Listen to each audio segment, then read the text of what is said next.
अस्सलामुअलैकुम दोस्तों।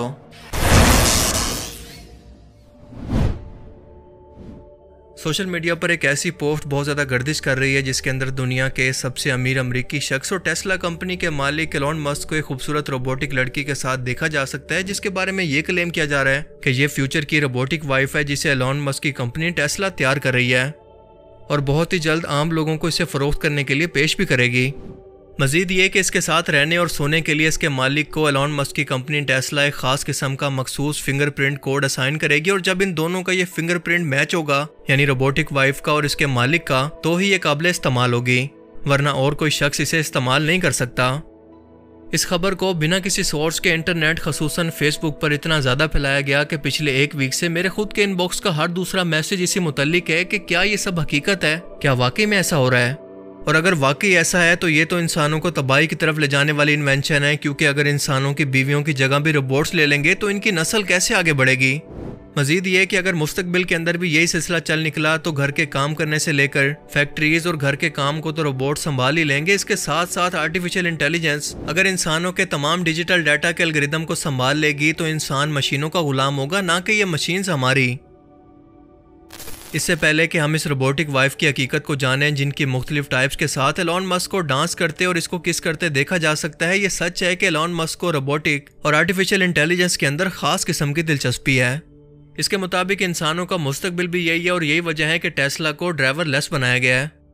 और कुछ ही अर्सा पहले 2021 के अंदर टेस्ला ने अपने ऑप्टिमस रोबोट को दुनिया के सामने इंट्रोड्यूस करवाया, जो कि अभी तक डेवलपमेंट के मराइल के अंदर है। लेकिन वो अलग बात है कि टेस्ला ने जब एआई डे के मौके पर इसे ऑडियंस के सामने इंट्रोड्यूस करवाया तो ये किसी बूढ़े बुजुर्ग की तरह चलकर कदम उठा रहा था और इसे देखकर ऐसा लगता था कि ये कोई बच्चों का खिलौना है या एक बूढ़ा बीमार रोबोट। ह्यूमनॉइड रोबोट यानी इंसानों की तरह दिखने वाले रोबोट दुनिया भर की और बहुत सारी कंपनीज पहले ही बना रही हैं और वो काफ़ी हद तक एडवांस भी हैं। मसलन बोस्टन डायनामिक्स का अटलस रोबोट जो कि साइज के अंदर काफ़ी छोटा मगर काफ़ी हद तक एडवांस है, जैसा कि आप वीडियो में देख सकते हैं। इसके अलावा जापान में बाकायदा ह्यूमनॉइड फीमेल रोबोट्स को कई जॉब्स के लिए इस्तेमाल किया जा रहा है, जो कि इससे पहले इंसानों के पास थी। Humanoid robotic technology time to time खुद को अपग्रेड कर रही है और ये काफ़ी काम कर सकती है। कम अज़ कम इस ऑप्टिमस से तो ज़्यादा एडवांस है, जो हेल्प नहीं कर सकते बल्कि इनको हेल्प की ज़रूरत है।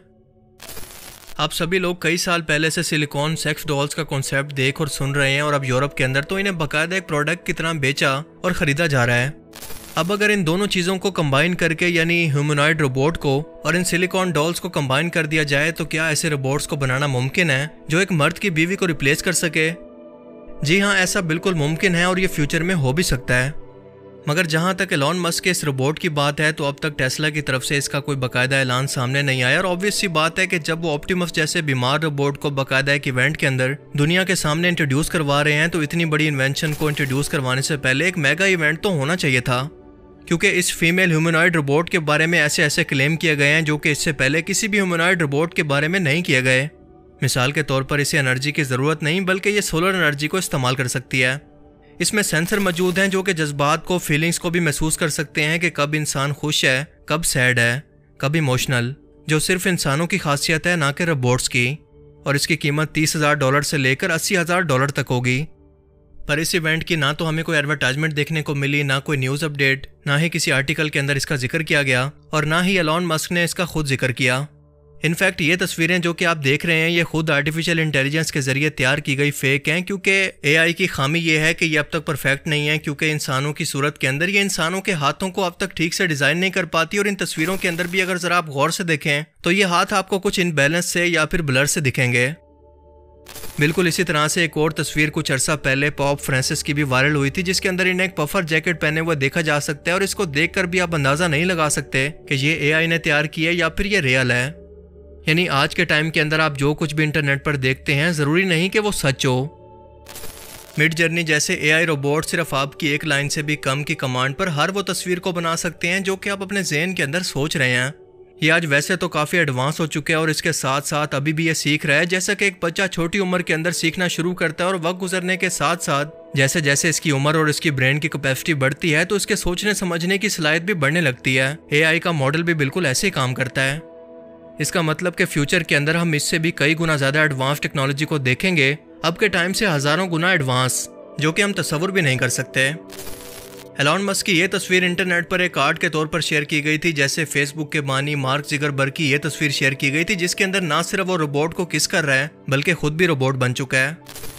ChatGPT AI language model, machine learning और आर्टिफिशियल इंटेलिजेंस आज कमाल कर सकते हैं, कुछ ऐसे कमाल जिसका तस्वुर आज से कुछ साल पहले का इंसान भी नहीं कर सकता था।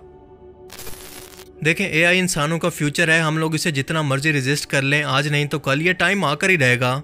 इसकी सलाहियतों से भी इनकार नहीं किया जा सकता, पर ज़रूरत इस बात की है कि इस मौजू पर पूरी दुनिया यूनाइट हो, एक दूसरे के साथ अपनी इस रोबोटिक टेक्नोलॉजी को शेयर करे और सबसे इम्पोर्टेंट कि इसके लिए रूल्स एंड रेगुलेशन को डिफाइन करे कि किस हद तक इसे एडवांस बनाकर कंट्रोल दिया जा सकता है, और दूसरा कि इसके एथिकल पहलू क्या होंगे, ये इंसानों की बस्ती के अंदर किस तरह से सर्वाइव करेंगे, क्योंकि इंसानों की बस्ती के अंदर या एक सोसाइटी में इंसानों के बनाए गए कुछ कानून हैं जो कि सिर्फ इंसानों पर ही लागू होते हैं, ना कि जानवरों पर और ना किसी मशीन पर। सो इन रोबोट्स के लिए दुनिया भर के अंदर नए कानून बनाने पड़ेंगे कि अगर कोई रोबोट कोई जुर्म करता है तो इसकी सजा किसको मिलेगी, इसके मालिक को या फिर खुद रोबोट को। क्या इनका इस्तेमाल मिलिट्री के अंदर बेगुनाह लोगों को मारने के लिए तो नहीं होगा? क्या ये लोगों की जासूसी तो नहीं करेंगे? इंसानों की प्राइवेसी का क्या होगा? क्या ये रोबोट्स इतना एडवांस तो नहीं हो जाएंगे कि खुद ब खुद इंसानों की इजाज़त के बगैर अपने जैसे मजीद रोबोट्स की फौज को तैयार कर लें? जैसा कि हमने इससे पहले कई साइंस फिक्शन फिल्म्स के अंदर इस कॉन्सेप्ट को देखा, और एवेंजर्स एज ऑफ अल्ट्रॉन के अंदर तो इसी कॉन्सेप्ट पर पूरी की पूरी फिल्म बेस करती है कि कैसे एक आर्टिफिशियल इंटेलिजेंस प्रोग्राम खुद को हद से ज्यादा एडवांस करके खुद को एक रोबोटिक जिस्म के अंदर कन्वर्ट कर लेता है, और इसे लगता है कि इंसानी नस्ल हमारे मुकाबले के अंदर बहुत कमजोर है, अब एवोल्यूशन का वक्त है, यानी जो ताकतवर होगा वो इस दुनिया पर राज करेगा। और यही सोचकर वो खुद की रोबोट्स की आर्मी को तैयार करता है और इंसानों को तबाह करके एक नई दुनिया की शुरुआत करना चाहता है, जिस पर इंसान नहीं बल्कि सिर्फ और सिर्फ रोबोट्स होंगे। अब इस साइंस फिक्शन फिल्म के अंदर तो इन रोबोट से लड़ने के लिए सुपर हीरोज मौजूद थे, लेकिन आने वाले वक्त के अंदर हकीकत में इंसानों को इस बारे में मिल बैठकर सोचना होगा, जैसे न्यूक्लियर हथियारों को लेकर कानून बनाए गए और इनका गलत इस्तेमाल या गलत हाथों तक पहुंचना सिर्फ एक मुल्क की नहीं बल्कि पूरी दुनिया की तबाही है।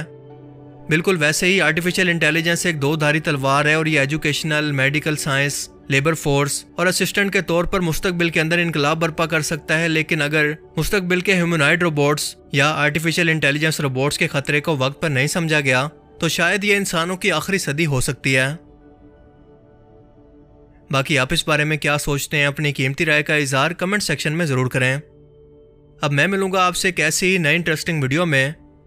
Thanks for watching this video. अल्लाह हाफिज़।